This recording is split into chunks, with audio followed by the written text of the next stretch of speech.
इराणनं होर्मुझमधून पाकिस्तानी जहाजांना परवानगी दिली असली तरी अमेरिकेनं पाकिस्तानला आपली जागा दाखवून दिली। असं नेमकं काय घडलं या पाकिस्तानसोबत पहा। युद्धात पाकची मध्यस्थी, अमेरिकेनं पाडलं तोंडघशी। होर्मुझमध्ये अमेरिकेनं पाकला दाखवली जागा।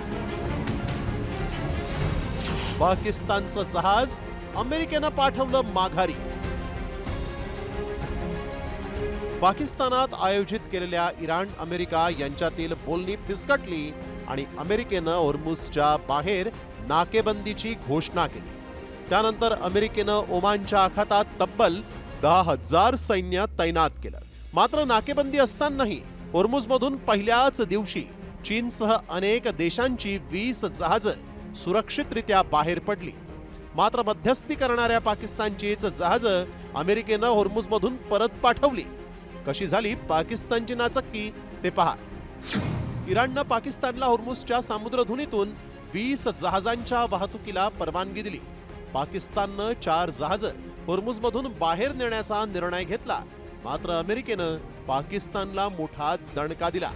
अल अरेबियाच्या वृत्तानुसार पाकिस्तानच्या 2 जहाजांनी होर्मुझच्या सामुद्रधुनीतून बाहेर पडण्याचा प्रयत्न केला। मात्र अमेरिकी सैन्यानं त्यांना परत पाठवलं। एकीकडे चीन आणि इतर देशांच्या जहाजांनी त्याच मार्गावरून प्रवास केला। मात्र मध्यस्थी करणाऱ्या पाकिस्तानचं जहाज अमेरिकेनं अडवलं। होर्मुझमध्ये अमेरिकेनं केलेल्या नाकेबंदीचा फटका सगळ्या जगाला बसलाय आणि यातून सूट मिळेल असा पाकिस्तानचा गोड गैरसमज झाला होता। मात्र तो अमेरिकेनं एका झटक्यातच दूर केलाय। पाकिस्ताननंही याची कबुली दिली आहे।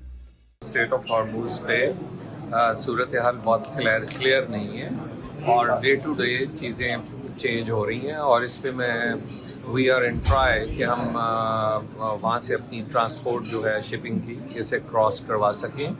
लेकिन प्रॉब्लम्स हैं जिस तरह पूरी दुनिया को हैं इसी तरह पाकिस्तान को भी हैं।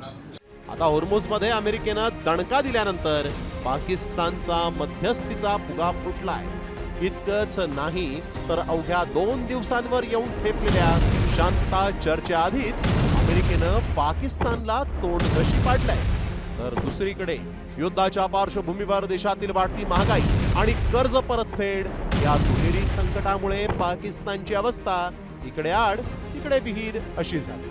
त्यामुळे इराण अमेरिका युद्धात शांतीदूत बनण्यासाठी निघालेल्या पाकिस्तानची अवस्था ना घर का ना घाट का अशीच झाली आहे। ब्युरो रिपोर्ट, साम टीव्ही न्यूज।